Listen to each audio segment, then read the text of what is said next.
সালামু আলাইকুম। Shakib story lounge চ্যানেলে আপনাদের সবাইকে স্বাগত জানাই।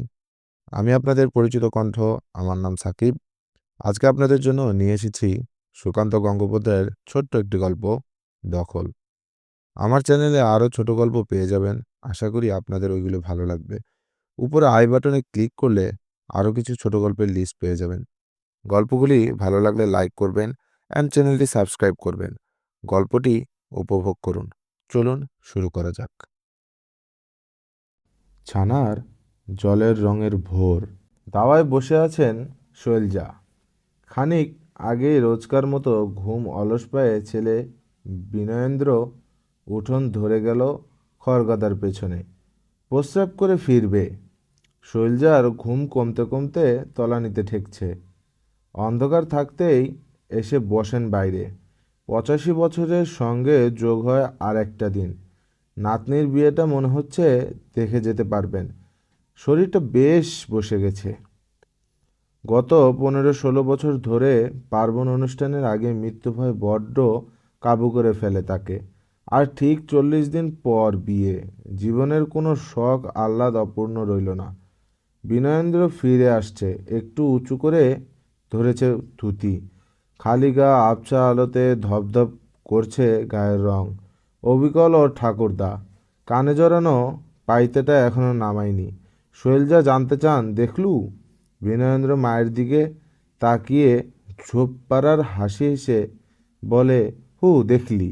মন মেজাজ কীরকম? বিনয়েন্দ্র নিজের শোয়ার ঘরের দাওয়ার দিকে যেতে যেতে বলে, বেশ ফুরফুরে লাগাল্লা। আশ্বস্ত হন শৈলজা। বাড়িতে বিয়ের মতো একটা শুভ কাজ এগিয়ে আসছে।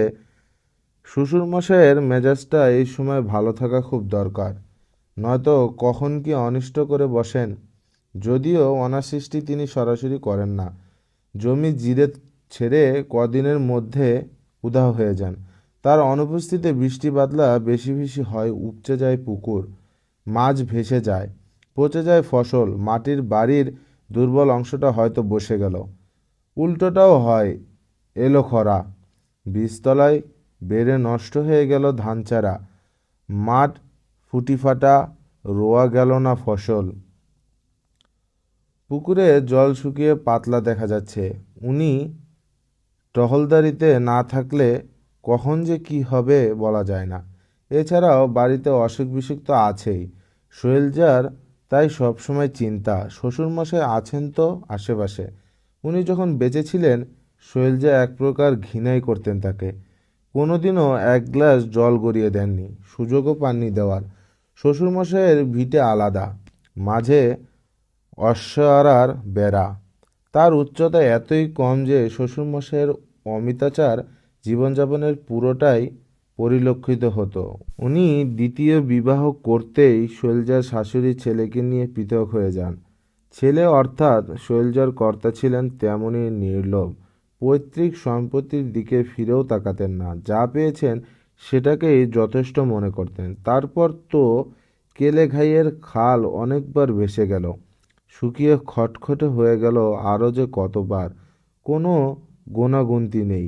শৈলজার বড় ছেলে বিনয়েন্দ্রের বুদ্ধি, কর্তব্যনিষ্ঠা, পরিশ্রমে আজ রাখালচন্দ্র মিশ্রর ভিটে এক হয়ে গেছে। উঠে গেছে আশ্বয়ারার বেড়া। এখন সিমেন্টের পিলার দেওয়া মাটির দোতলা বাড়ি। সারা রাত টুনি বাল্ব জ্বলে। ছোট ছেলের ছেলে বিল্টুর শখ বিনয়েন্দ্রের শুধু ভিটে এক করেনি, জমি জেরেদ বাড়িয়েছে অনেক। শৈলজার কর্তা সমাজের বিবেচনায় অপদার্থ মানুষ। বাপের থেকে পাওয়া জমিজমা যতটুকু যা পেয়েছিলেন ধরে রাখতে পারেনি, নানান খেয়ালে খুইয়েছিলেন। বহুদিন পর্যন্ত হাড়ের হাল গেছে শৈলজার সংসারে। রোজগারের উৎস একটাই, গ্রাম মন্দিরে কর্তার সেবাইতে কাজ। শ্বশুরমশাই বরাদ্দ করে দিয়ে গিয়েছিলেন। একমাত্র ছেলের স্বভাব ধরন বুঝতেন ভালো মতোই। বলতেন, তোর দ্বারা তো কোনো কাজ হবার নাই, পুরোহিতগিরি কর। ওই কাজটা এখন শৈলজার ছোট ছেলে রবীন্দ্র করে। সে বাপের ধারা পেয়েছে, সপরিবারে বরদার ছায়াতলায় কাটিয়ে দেবে জীবন। বিনয়েন্দ্রে পেয়েছে ঠাকুরদার তেজ, বুদ্ধি, চেহারা। স্বভাব কিন্তু সম্পূর্ণ বিপরীত। মাথা অত্যন্ত ঠান্ডা, লক্ষ্য স্থির এবং অটল। একই সঙ্গে পরের জন্য ভাবে। গ্রামের লোক তাকে অন্যতম মুরব্বি বলে মানে এখনো। বছর 5 আগে পঞ্চায়েতের উপপ্রধান ছিল। নতুন ছেলে ছোকরার হাত দায়িত্বে দিয়ে স্বেচ্ছায় সরে এসেছে। স্কুলের চাকরি, টিউশন পড়ানো আর সংসার ধর্ম নিয়ে আছে আপাতত। 2 বছর পরেই চাকরি থেকে রিটায়ার করবে বলেছে। তারপরেই চাষের ব্যাপারে মন দেবে।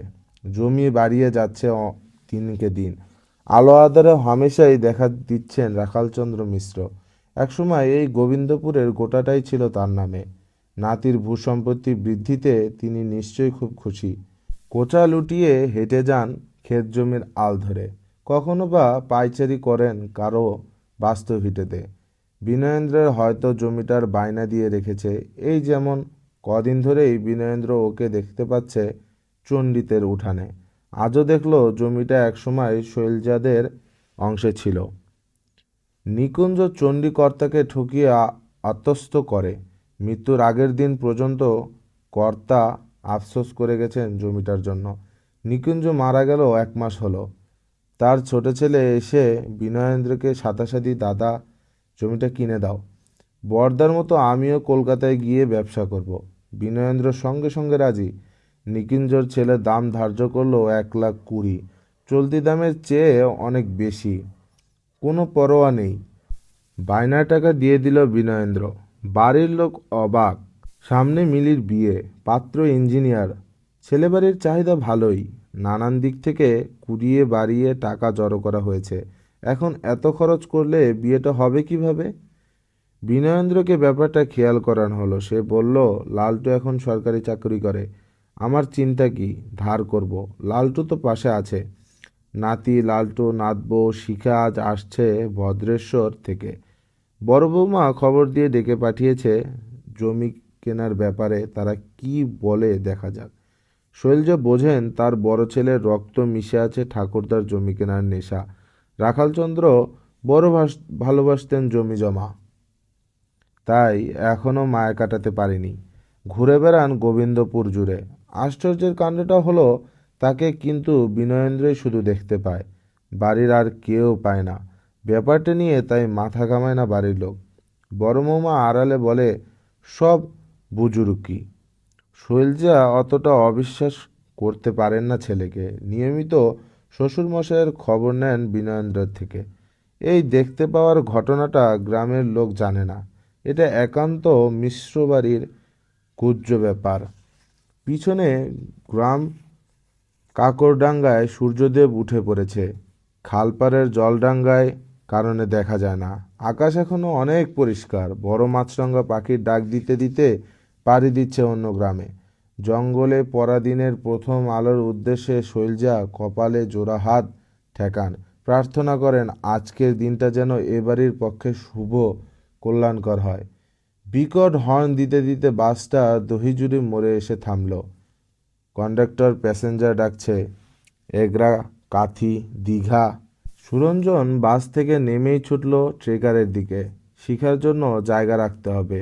2টি মেয়ে সমেত 6 জন যাত্রী অবলীলায় সুরঞ্জনকে দৌড়ে হারিয়ে পৌঁছে গেল ট্রেকারের কাছে। জায়গা অবশ্য পেল সুরঞ্জন। সামনের দিকে হলো না। ট্রেকারের পিছনে সিট।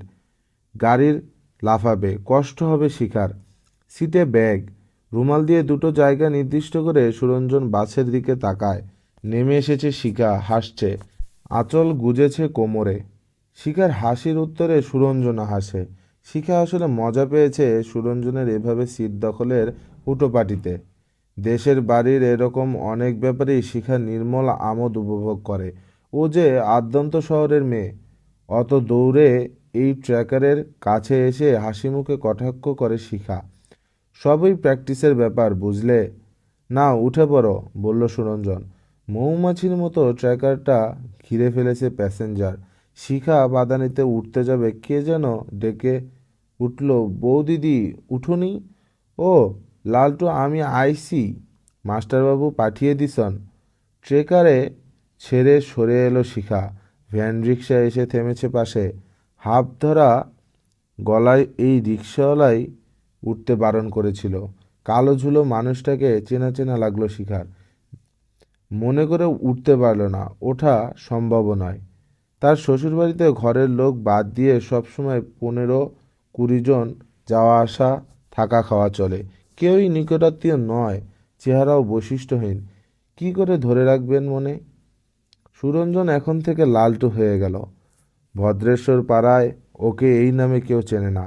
বিষম উৎসাহ উজ্জ্বল মুখ নিয়ে সুরঞ্জন ব্যাগ তুলে নিল সিট থেকে, বলল, চলে এসো শিখা, বাবা গাড়ি পাঠিয়ে দিয়েছে।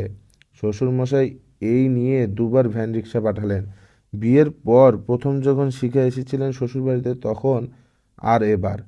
রিক্সা সহজে পাওয়া যায় না, এতে মালপত্র বওয়া এ কাজে বেশি হয়।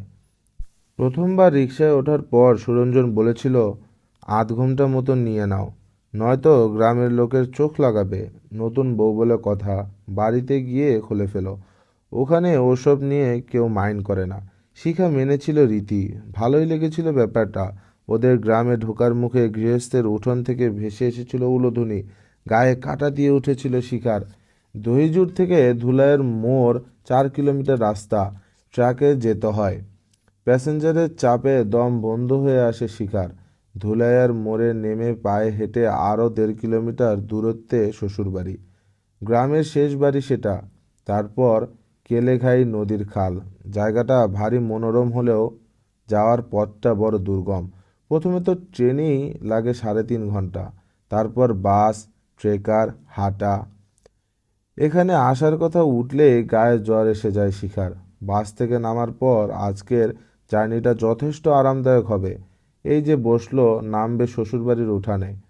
ধুলাইয়ের মোড় পর্যন্ত রাস্তা পাকা, দুধারে আকাশমণি, ইউক্যালিপটাস গাছের ফাঁক দিয়ে দেখা যায় দিগন্তকালীন ক্ষেত, গ্রামরেখা। সুরঞ্জন মাসে 2 মাসে একবার আসে। বিয়ের পর 2 বছরে শিখা এই নিয়ে 4বার আসছে।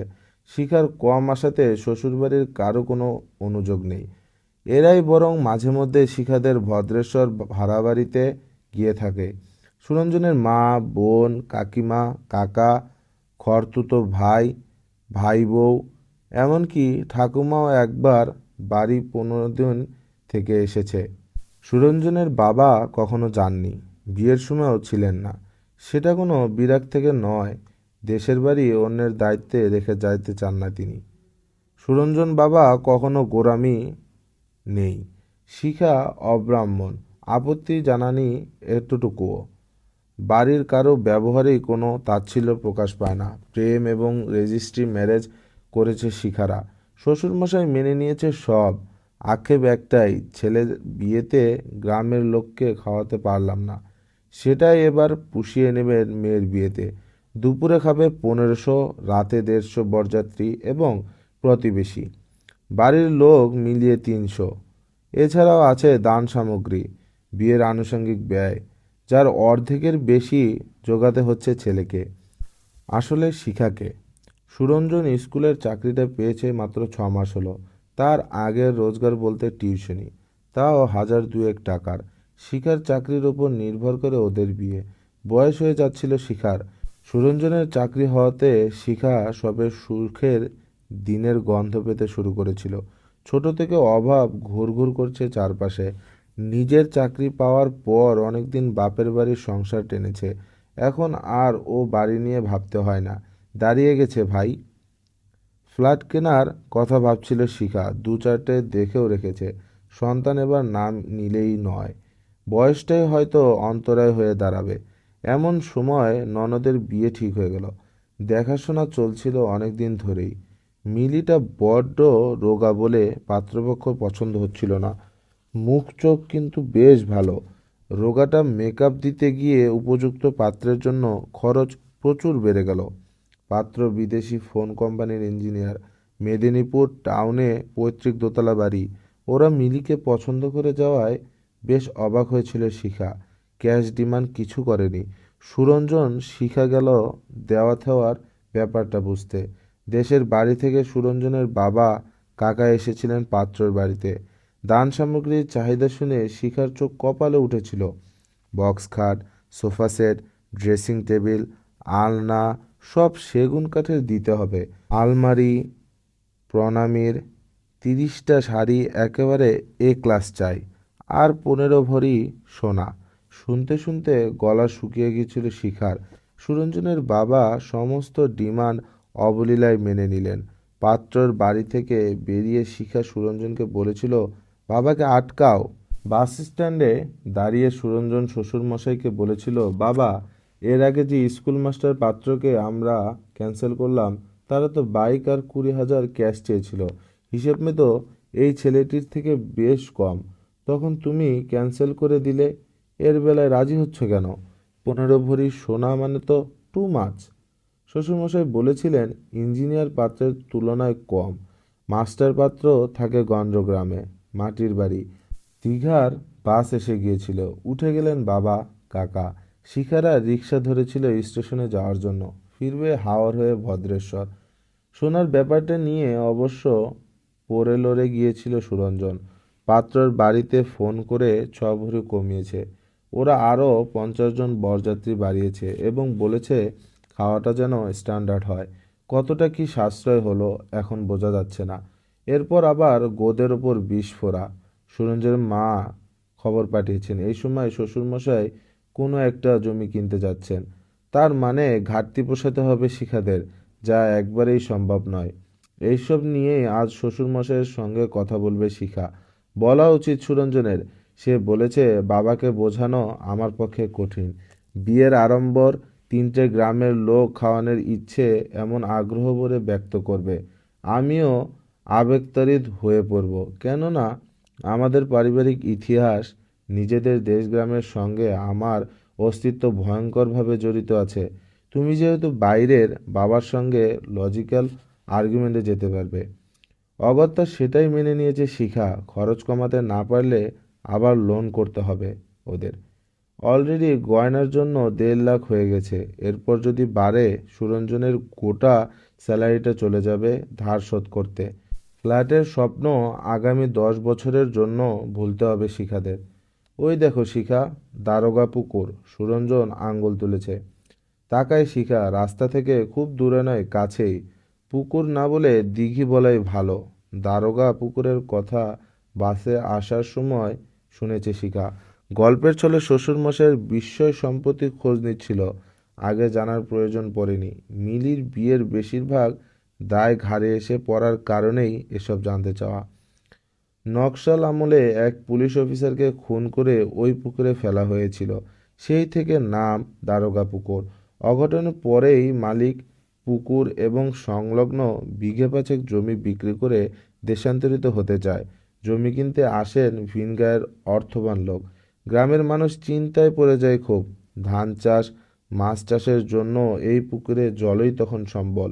বাইরের লোক কিনে নিলে ব্যবহার করতে দেবে না। তখনকার দিনে এত পাম্পের চল হয়নি। শ্বশুরমশাই ধারধর করে কিনে নিলেন দারোগা পুকুর সমেত জমি। ব্যবহার করতে দিলেন গ্রামের মানুষকে। সেই ধার শোধ করতে হতে 20 বছর লেগেছিল। এখন অবশ্য চাষিরা পুকুরের ওপর আগের মতো ডিপেন্ড করে না। জলের যোগান মেটায় শ্যালো পাম্প দিয়ে। সুরঞ্জন বাবার পরোপকারী স্বভাবটা বোঝাতে ঘটনা বলেছিল। দিঘিটা ক্রমশ পিছিয়ে যেতে যেতে একবারে চোখের বাইরে চলে যাওয়ার পর শিখা এখন বলে, তোমাদের বাড়ি তো এখান থেকে অনেক দূর। বাবা এদিকের জমিগুলো বিক্রি করে দিচ্ছে না কেন?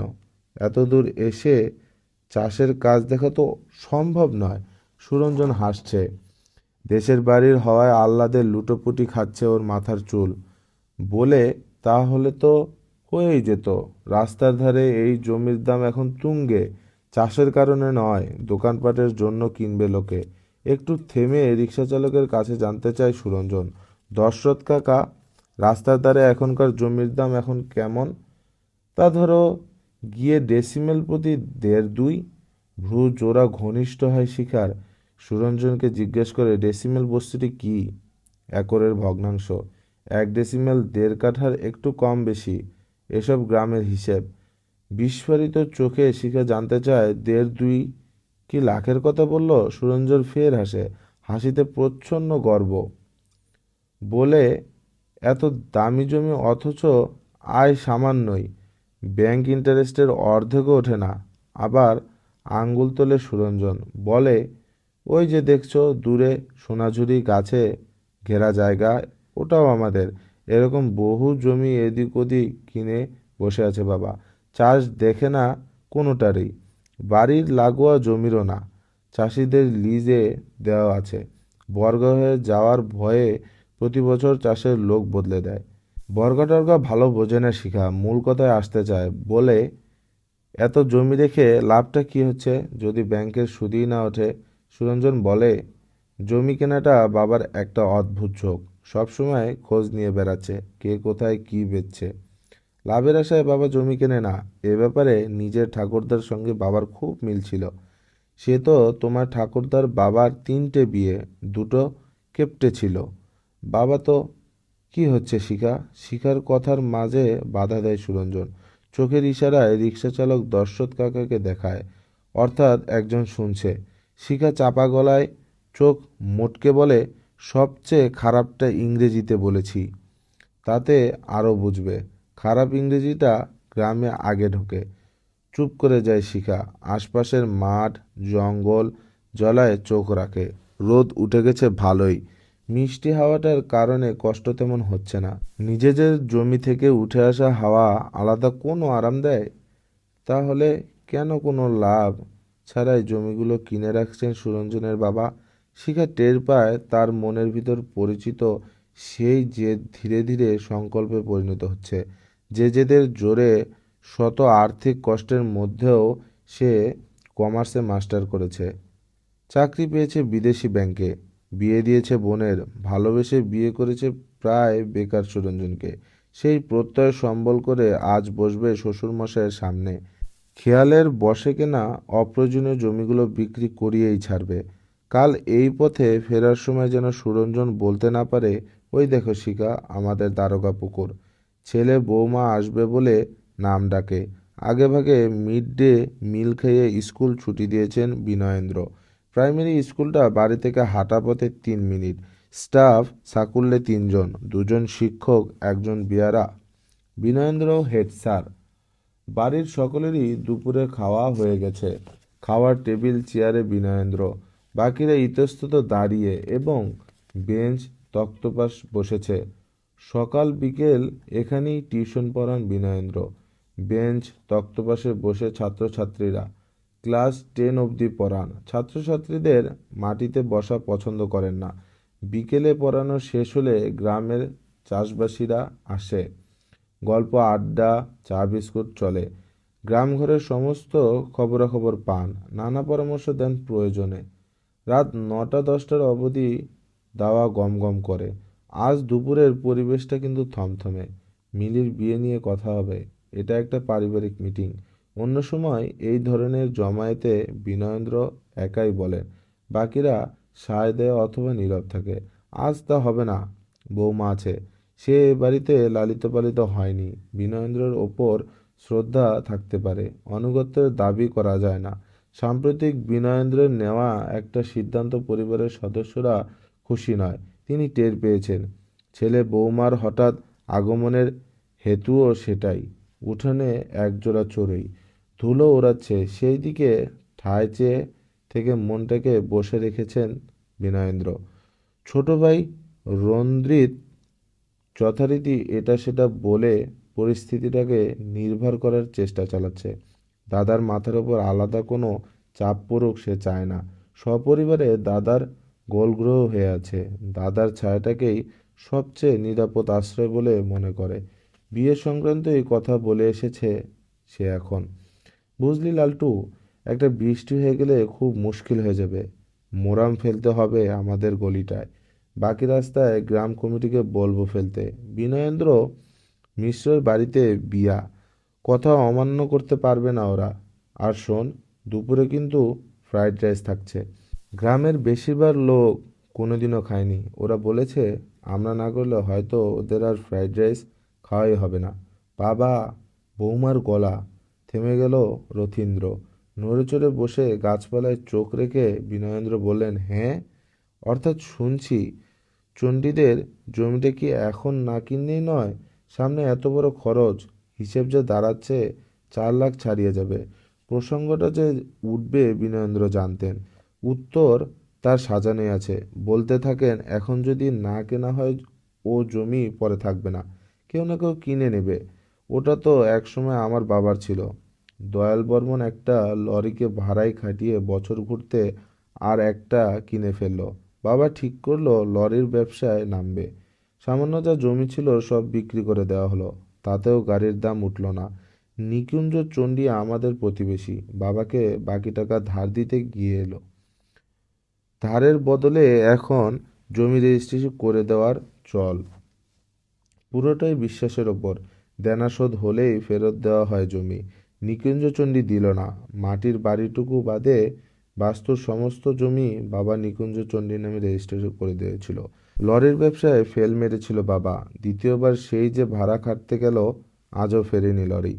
তখনকার দিনে ইন্স্যুরেন্সের এত প্রচলন ছিল না, পুলিশও ঢিলেঢালা। পরে আমি কিছুটা প্রতিষ্ঠিত হয়ে প্রথমেই ধারের টাকা শোধ করে জমিটা নিতে যাই। টাকা তো নিলই না নিকুঞ্জন কাকা, আমার মুখের উপর বিচ্ছিরিভাবে এসেছিল। সেই অপমান আজও ভুলতে পারিনি আমি। পরিবারের সদস্যরা চুপ করে বিনয়েন্দ্রের কথা শুনছে, যদিও শিখা বাদে এই কাহিনী তাদের সকলেরই শোনা। পাশের পুকুর থেকে উঠে আসছে হাঁসের ডাক। শিখা বলে, তাহলে আপনি অন্য কোনো প্লট বিক্রি করে এটা কিনে নেন। শুনলাম ওইসব জমি থেকেও তেমন আয় হয় না। বিনয়েন্দ্র বললেন, না বৌমা, জমি আমি এক ছটাকও বিক্রি করতে পারবো না। একটা সময় আমরা কি খারাপ অবস্থার মধ্যে কাটিয়েছিলাম ভাবতে পারবে না। গ্রামের লোক প্রায় ভুলতে বসেছিল। রাখাল মিশ্রর উত্তম পুরুষ আমরা। বাবা গ্রাম মন্দিরের পুরোহিত হয়েও রান্না ঠাকুরের কাজ করতে গেছে দূর দূরান্তে। এছাড়াও কাজ করেছে অনেক ছোট ছোট কাজ, ডাকাতদের মোট পর্যন্ত বয়েছে। কিন্তু আমার লেখাপড়া কখনো ছাড়া যায়নি। গ্রামের লোক বলতো ছেলেকে রান্নার কাজে লাগিয়ে দাও, বাবা শোনেনি। সাধ ছিল ছেলে গ্রাজুয়েট হবে। গোবিন্দপুরের প্রথম স্নাতক, সে তো হলো। দেশের মানুষ আমায় মাথায় নিয়ে ঘুরলো গোটা গ্রাম। ৭৭-এ গরিবের পার্টির প্রতিনিধি হয়ে পঞ্চায়েত নির্বাচনে জিতলাম। গরিব মানুষের দিন ফিরতে লাগলো। স্কুলের চাকরিটা পেলাম। তারপর থেকে নিরন্তর বুদ্ধি খাটিয়ে অক্লান্ত পরিশ্রমের মাধ্যমে তিল তিল করে জমি বাড়িয়েছি। আর্থিক লাভ তেমন না হলেও আমার গ্রামের মানুষরাই তো খেটে বয়ে যায় সেখানে, এটাও কম তৃপ্তির ব্যাপার নয়। একটু নীরব থেকে শ্বশুরমশাইয়ের কথার আবেগটা থিতত দিল শিখা। তারপর বলল, দেখুন বাবা, আপনি ফ্রিভাবে মতামত দেওয়ার সুযোগ দেন বলেই বলছি। অন্য কারো বেলায় হয়তো পারতাম না। আপনি সত্যি গ্রামের মানুষের কথা ভেবে জমি কেনেন, নাকি ঠাকুরদার সাম্রাজ্য ফিরে পেতে চান? শুনছি তাকে নাকি আপনি দেখতেও পান। হেসে ফেললেন বিনয়েন্দ্র। বললেন, না বৌমা, ওটা যে আমার মনের ভুল। আমি নিজেও জানি। ঠাকুরদার সাম্রাজ্য বিস্তারের পদ্ধতিকেও সমর্থন করি না। উনি এসেছিলেন মেদিনীপুরের পূর্ব দিক থেকে। লোকে বলতো পূবের দেশ। তারা নাকি ভীষণ বুদ্ধিমান হয়। পশ্চিম অর্থাৎ এখানে তখন আদিবাসীদের বাস। ঠাকুরদা ছিলেন কবিরাজ, চিকিৎসায় সুনাম ছিল। আদিবাসীরা তাকে খুবই মান্য করত। বিশ্বাসের সুযোগ নিয়ে নানা ছুতানাতায় তিনি সহজ সরল নিরক্ষর মানুষগুলোর থেকে একে একে এলাকার সব জমি নিয়ে নেন। হয়তো অজান্তে আপনি কিন্তু তার পদাঙ্ককেই অনুসরণ করছেন। অধীশ্বর হয়ে উঠতে চাইছেন গোবিন্দপুরের। ঠাকুরদার মতো অসৎ উপায় নেননি বলে আপনার ইমেজ তার থেকে উজ্জ্বল। এই প্রথম শিখার থেকে মুখ ফেরালেন বিনয়েন্দ্র। আন্দাজ করতে পারছেন কোনো বৈদকদের কাছে সমর্পিত হয়েছে তার ছেলে। বৌমার জন্য তার গর্বিত হওয়া উচিত কিনা বুঝে উঠতে পারছেন না। আপাতত বংশের মুখরক্ষায় ব্যস্ত হয়ে পড়েন। ঠাকুরদার সঙ্গে আমার তুলনা বোধহয় ঠিক হচ্ছে না। তার ভালো মন্দ বিচার করা উচিত সেই সময়কালের নিরীক্ষে। যেমন ধরো, আদিবাসীদের ঠকিয়ে জমি নিয়ে নিলেও তাদের পুরোপুরি উৎখাত করেনি। বেহাত হওয়া জমি ওরা চাষ করত। বিদেশ থেকে কৃষি সংক্রান্ত বই আনিয়ে পড়তেন ঠাকুরদা। আদিবাসীদের উৎসাহ করতেন নতুন নতুন চাষের জন্য। জন্মজোর খাটলেও তাদের অবস্থা আগের তুলনায় ভালো হয়ে গিয়েছিল। জমি হারানোর আক্ষেপ ছিল না। এ বাড়িতে তখন প্রত্যেক পূর্ণিমায় গোপাল পুজো হতো। আঙ্গুল দেখালেন উঠোনে। গোটা গ্রামের লোক আসতো খেতে, লক্ষ্য পুজো হতো ঘটা করে। বাবার মুখে সব শুনেছি, আমার দেখার সৌভাগ্য হয়নি। শেষ দিকে ঠাকুরদার অবস্থা একেবারেই পড়ে গিয়েছিল। এলাকার পুরনো লোকজন এখনো বলে ব্রাহ্মণ কবিরাজ বাড়ির ডাল গামছায় বেঁধে নিয়ে যাওয়া যেত, মানে ঘন হতো এত। এমন কথাও লোককে বলতে শুনেছি, আমাদের বাড়ির পাকশালায় ভিতর অবধি ঢুকে যেত পালকি। আমি অবশ্য অত বড় রন্ধনশালা ছোটবেলায় দেখিনি, বন্যায় ভেঙে গিয়ে থাকবে। এখনকার জমিদারও রীতিমতো সমীহ করে চলাতেন দাদুকে। আচ্ছা বাবা, আপনি খেয়াল করে দেখছেন যে সময়ের কথা বলছেন, কলকাতায় তখন কত বড় বড় মনীষী, প্রফুল্লচন্দ্র রায়, চিত্তরঞ্জন দাস, নীলরতন সরকার, এরকম অনেকে মিলে বাঙালি সমাজটায় কী হারে সংস্কার করে চলছেন।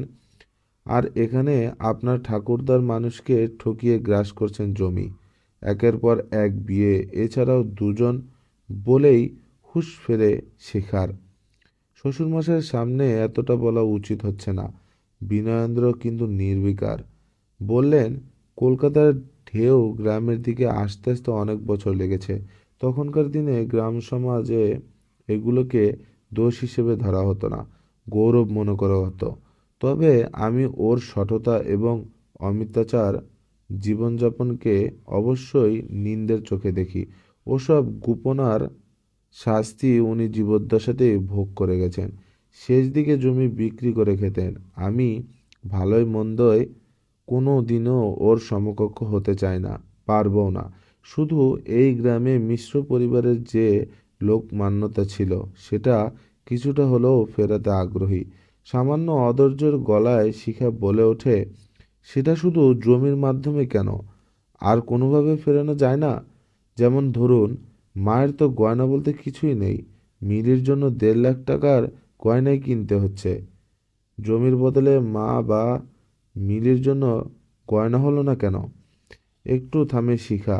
দূর মাঠ থেকে ভেসে আসছে গরুর অসহায় হাম্বা ডাক। গলা নামিয়ে শিখা বিনয়ের সঙ্গে বললে, কিছু মনে করবেন না বাবা, একটা অপ্রিয় প্রসঙ্গ তুলতে বাধ্য হচ্ছি।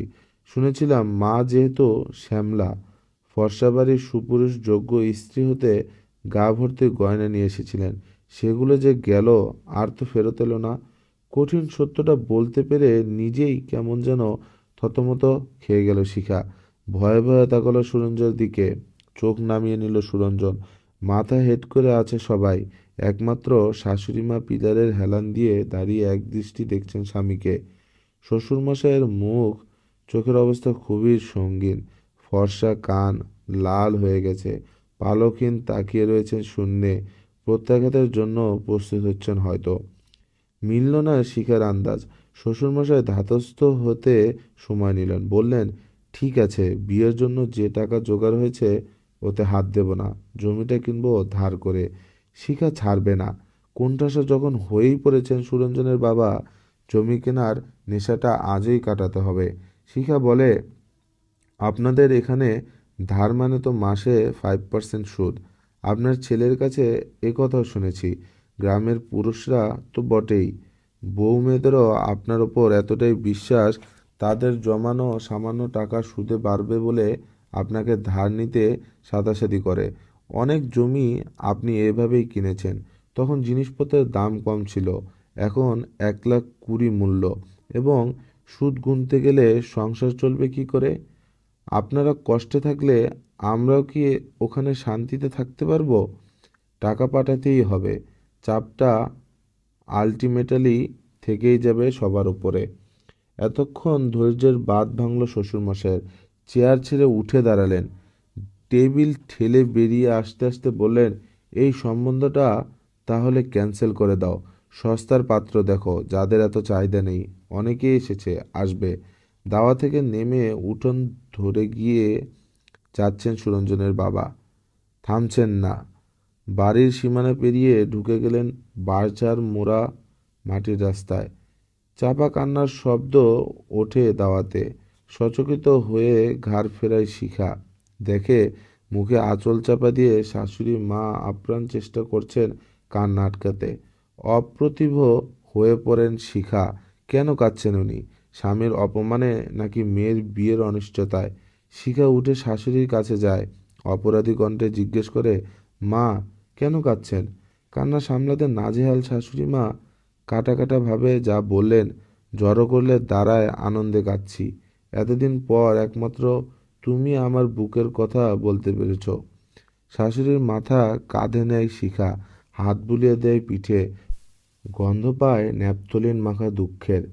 রাত নামলো ভীরু পায়ে, ভীষণ নিশ্চুপে। দুপুরে মিটিং এর পর থেকে এ বাড়ির লোক কথা বলছেই না প্রায়। ভারী আবহাওয়াটা কিভাবে যেন টের পেয়ে সন্ধেবেলা গ্রামের লোকেরা গল্পগাছা করতে এলো না। ইদানিং নাকি আড্ডার একটাই বিষয়, কিভাবে সুসম্পন্ন করা যায় মিলির বিয়ে। শিখার শ্বশুরমশাই ফিরলেন রাত করে, নিঃশব্দে খাওয়া দাওয়া সেরে নিজের ঘরে ঢুকে গেছেন। শিখার কিন্তু প্রত্যাশা ছিল শ্বশুরমশাই তার অকাট্য যুক্তিগুলো মেনে নেবেন, বাড়ি ফিরে বলবেন, থাক তাহলে, নিকুঞ্জ চণ্ডীর জমি কিনছি না, বিয়েটাই আগে। এসবের কোনো লক্ষণই দেখা গেল না। স্বাভাবিক কারণেই শিখা এখন খুব হতাশ। রাতের খাওয়া সেরে ওদের নির্দিষ্ট ঘরে শুয়েছে, চোখে ভাসছে মিলির মুখ। বেচারি আকুল আর্ত চাউনিতে বিকেল থেকে রাত লক্ষ্য করে গেছে দাদা বৌদিকে, আন্দাজ করার চেষ্টা করেছে বিয়ে নিয়ে শিখাদের সিদ্ধান্ত। মিটিংয়ের পর ও বিষয়ে শিখা আর সুরঞ্জনের মধ্যে আর কোনো কথা হয়নি। বউয়ের ঘুম আসছে না দেখে সুরঞ্জন এখন গভীর মনোযোগ সহকারে উপর হয়ে শুয়ে বই পড়ছে। আসলে ভান, বোনের বিয়ের ব্যাপারে মতামত দেওয়ার সাহস হচ্ছে না। বিকেলে গ্রামের এদিক ওদিক শিখাকে নিয়ে গেছে সুরঞ্জন, বেছে বেছে সেই সব জায়গাতেই সেখানে শ্বশুরমশাইয়ের কিছু না কিছু অবদান আছে। দেখালো কেলে ঘাই, খালের ওপর বাঁশের সাঁকো, পেছনের গ্রামের সঙ্গে যোগাযোগ সংক্ষিপ্ত পথ।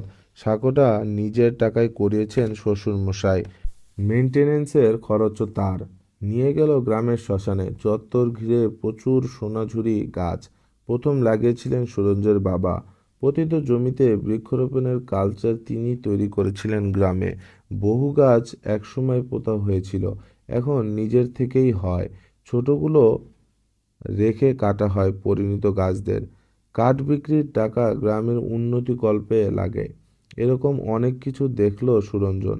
দাতব্য চিকিৎসালয়, বোল্ডার ফেলা রাস্তা, স্কুল বাড়ির সংস্কার, এসব কিছুর পিছনে শ্বশুরমশাইয়ের বিশেষ উদ্যোগ আছে। আসলে সারা বিকেল জুড়ে সুরঞ্জন প্রমাণ করার চেষ্টা করেছিল তার বাবা ততটা খারাপ নয় যতটা শিখা ভাবছে। কিন্তু শিখা ভালো মতোই বুঝে গেছে গ্রামের প্রতি শ্বশুরমশাইয়ের এইসব অবদানের মূল উদ্দেশ্য মিশ্র পরিবারের প্রভাব বিস্তার। সুরঞ্জনকে বেকায়দায় ফেলার জন্য শিখা ইচ্ছে করেই মিশ্র বংশের কালিমার দিকগুলো তুলে ধরছিল। জিজ্ঞেস করছিল, আচ্ছা, তোমার দাদুর বাবার আর সব বউ সন্তানরা হারিয়ে গেল কোথায়? রক্ষিতাদেরই বা কি হলো? বিষম অনাগ্রহে যতটা সম্ভব সংক্ষেপে উত্তর দিয়েছিল সুরঞ্জন। দাদুর দুই সৎ মায়ের একটি করে মেয়ে। তখনকার দিনে কন্যা সন্তানের পিতার সম্পত্তির ওপর আইনি অধিকার ছিল না। বিয়ে হয়ে যাওয়া মানেই পর। শেষ বয়সে সেই মেয়েদের একজনের কাছে আশ্রয় নিতে হয়েছিল রাখালচন্দ্র মিশ্রকে। দাদু এবং তার মা অনেক আগেই পৃথক হয়ে গিয়েছিলেন রাখালচন্দ্রের অনাচারের সংসার থেকে। একজন রক্ষিতা রাখালচন্দ্রের অবস্থা পড়তেই পালিয়ে যায়, অন্যজন থেকে গিয়েছিল। এখান থেকে দাদুর বাবা চলে যাওয়ার পরও অনিচ্ছে সত্ত্বেও দাদু তার ভরণ পোষণ করতেন। মহিলার তিন কুলে কেউ ছিল না। ঠাকুমার মুখে শুনেছি তার নাম ছিল জাহ্নবী। শিখা বাড়ি ফিরেই সুরঞ্জনের ঠাকুমাকে ধরেছিল, দিদা, জাহ্নবী সঙ্গে ভাবছিল আপনার। কেচ্চা কাহিনী বলেই গোড়ার দিকে মিচকি হেসে ফেললেন ঠাকুমা। তারপর বললেন, সে মেয়ে ছেলেকে আমি দু চোখে দেখতে পারতাম না। তোমাদের দাদুর ছিল দয়ার শরীর। জাহ্নবীকে থাকতে দিয়েছিলেন গোয়ালের পাশে একটারে ঘরে। কি করতো সারাদিন? জানতে চেয়েছিল শিখা। ঠাকুমা বললেন, কি আবার করবে, বাড়ির নানা রকম কাজ, ধান শুকোনো, মুড়ি ভাজা, গরু চড়ানো, উঠোন ঝাড় দেওয়া। আমি পাকশালার বাইরে থালায় খাবার রেখে দিতাম, নিয়ে চলে যেত। কোনো কথাবার্তা নয়। শেষ দিকে মাথাটা একটু গোলমাল মতো হয়ে গেছিল। শূন্যের দিকে তাকিয়ে গাল পারত কাকে যেন। আমার মনে হয় তোমার শ্বশুরমশাইয়ের মতো জাহ্নবীও দেখতে পেত তাকে, মানে তোমাদের দাদুর বাবাকে। আচ্ছা দিদা, উনি যখন একাধিক বিয়ে করলেনই, দুজন রক্ষিতাকে বঞ্চিত করলেন কেন? জানতে চেয়েছিল শিখা। উত্তরে ঠাকুমা এই প্রথম নিজের শ্বশুরের পক্ষ নিলেন। বলেছিলেন, কি করে করবেন, দুজনই যে অব্রাহ্মণ চোখে ধরেছিল বলেই নিয়ে এসেছিলেন। আরও অনেক কিছুই বলে গেলেন সুরঞ্জনের ঠাকুমা। অন্যমনস্ক হয়ে দেওয়ায় বসে শেষ বিকেলের আলোয় নির্মল গ্রামচিত্র দেখছিল শিখা। কোথাও কোনো মালিন্য নেই, খাতার সাদা পাতার মতো। কে বলবে এখানেই কত টানাপোড়েনের ইতিহাস লেখা হয়ে গেছে। এখন রচনা হচ্ছে নতুন আখ্যান, যার একটি চরিত্র শিখা নিজে। কতটা গুরুত্বপূর্ণ সেই চরিত্র তা অবশ্য জানে না। কি হলো আজ, কি সারা রাত জেগে কাটিয়ে দেবে? আলতো করে বুকের ওপর উঠে এসে জিজ্ঞেস করলো সুরঞ্জন। খানিকটা ঘোর লাগা গলায় শিখা জিজ্ঞেস করে, হ্যাঁ গো, জাহ্নবীর যখন যৌবন ছিল সে তো এই ভিটের ওপরেই কোনো একটা ঘরের রাখাল মিশ্রর সঙ্গে শুতো। তাই তো হওয়ার কথা। এখানেই ছিল আমাদের পুরনো বাড়ি। হঠাৎ এই প্রশ্ন কেন? না, আমি ভাবছিলাম এই ঘরটাই সেই জায়গা নয় তো। শিখা ঠিক কি মিন করতে চাইছে বুঝতে না পেরে সুরঞ্জন তাকিয়ে থাকে ওর মুখের দিকে। তবে ভাবনাটা যেন শুভ নয়, সেটা আন্দাজ করতে অসুবিধা হচ্ছে না। শিখা ফের বলে ওঠে, তখনকার দিনটাই ভালো ছিল, কি বলো? প্রচুর মৌজ মস্তি করে গেছে রাখালচন্দ্র মিশ্র। 5টা মহিলার বউকে আদর করবার ইচ্ছে হয়েছিল সুরঞ্জের। সেই আশায় এখন ছাই। বলে ওঠে, তুমি ঘুমাবে? কাল সকালবেলায় বেরোতে হবে কিন্তু। বিছানা থেকে হাত বাড়িয়ে আলোর সুইচ অফ করে দেয় সুরঞ্জন। ভোর রাতে বৃষ্টি হয়ে গেল। ঘুম ভাঙতে দেরি হয়েছে শিখার। এখন দ্রুত হাতে ব্যাগ গোছাচ্ছে। চৌকাঠে এসে দাঁড়ালো মিলি। লতানে গাছের মতো ঠেসান দিল পাল্লায়। এমনিতেই রোগা শরীর, আরও যেন শীর্ণ লাগছে। সারা রাত হয়তো ভালো করে ঘুমোয়নি, দুশ্চিন্তা করে গেছে নিজের বিয়ে নিয়ে। কিছু বলবি? মিলির মুখের দিকে তাকিয়ে জিজ্ঞেস করে শিখা। আমি কিন্তু আর পাত্রপক্ষের সামনে বসতে পারবো না বৌদি। অনেক বসেছি, তুমি আমাকে এখান থেকে নিয়ে চলো। এরকম জেদের সুরে কথা বলে না মিলি। একটা মরিয়া ভাব আর তাড়াহুড়ো দেখা যাচ্ছে ওর মধ্যে। বারবার পাত্রপক্ষের সামনে দাঁড়ানো অপমান থেকে কি পালাতে চাইছে মিলি। শিখা না নিয়ে গেলেও ও পালাবেই, তেমন বুঝলে হয়তো জীবন ফেলে রেখে। নিজের প্রতি এই গ্লানি থেকে ওকে বার করেই আনতে হবে। মিলির কাছে যায় শিখা, কাঁধে হাত রেখে বলে, আমি নিয়ে যেতেই পারি তোকে। সাধ্যমতো জীবনের প্রতিষ্ঠা করার চেষ্টা করব। মাঝপথে কিন্তু ফিরে আসতে পারবি না, মনে রাখিস। এখানে আসা মানে আবার দাঁড়িপাল্লায় উঠে পড়া। কি করবি ভেবে দেখ। বৃষ্টি ভেজা উঠানে এসে দাঁড়িয়েছে গোটা মিশ্র পরিবার। দর্শত এসে গেছে ভ্যান রিক্সা নিয়ে। কিছুক্ষণ অন্তর হর্ন বাজিয়ে তাড়া দিচ্ছে। প্রণাম পর্ব চলছে এখন। মিলি তার দাদা বৌদির সঙ্গে চলে যাচ্ছে। বাড়ির বউরা ঘোমটার আড়ালে লুকিয়েছে কষ্ট। পুরুষদের চেহারায় নিরুপায় ভাব। মেয়ে চলে যাচ্ছে, ভেস্তে দিচ্ছে পাকা হয়ে থাকা সম্বন্ধ। বিনয়েন্দ্রর স্ত্রীর থেকে শুনছেন, মিলিকে ব্যাগ গোছাতে দেখে ওর মা অবাক হয়ে জিজ্ঞেস করেছিল, তুই কোথায় চললি? মেয়ে বলেছে, দাদা বৌদির ওখানে। আমার থেকে বাবার কাছে যখন জমি বড়, বাবা ওই নিয়েই থাক। ভাবতে বারণ করো আমার বিয়ে নিয়ে। স্ত্রীর মারফত সব শুনে নিরুত্তাপ ছিলেন বিনয়েন্দ্র। যা দেখে মিলির মা বারবার বলেছিল, কি হলো, কিছু করো, তুমি এত চুপচাপ কেন? মিলির মা লক্ষ্য করেনি তখন চেয়ারে বসে থাকা বিনয়েন্দ্র পা জোড়া টেবিলের তলার কাঠের ওপর ঘন ঘন নড়ছিল। সেই অস্থিরতা এখনো রয়ে গেছে। ভিজে উঠানে ঠিক মতন যেন দাঁড়াতে পারছে না বিনয়েন্দ্র। যথাসম্ভব নিজেকে দৃঢ়বদ্ধ রেখেছেন। ছেলে বৌমা প্রণাম সেরে গেছে। মেয়ে আসছে, লালটু শিখার মতো চটি পরে নয়। গ্রামের রীতি মেনে খালি পায়ে গুরুজনদের প্রণাম করছে মিলি। বিনয়েন্দ্রকে প্রণাম করে সামনে আর দাঁড়ালো না, চলে যাচ্ছে। ভিজে মাটিতে ওর পায়ের ছাপ। বুকটা খা খা করে ওঠে বিনয়েন্দ্রের। এই প্রথম তাদের ভিটেতে লক্ষ্মীর পা বাইরের দিকে আঁকা হলো। আর দাঁড়িয়ে থাকতে পারলেন না বিনয়েন্দ্র। চোখের জলে ঝাপসা হয়ে যাচ্ছে মেয়ের পায়ের ছাপ। বৌমা এসে দাঁড়ালেন সামনে, বলল, আপনার মতোই ভূমিহারা চাষিরা নিভৃতে তাদের জমির ওপর এসে চোখের জল ফেলে গেছে। আপনি আপনার ঠাকুরদা কেউই দেখতে পাননি। হেড করা মাথা ঘন ঘন নাড়াচ্ছেন বিনয়েন্দ্র।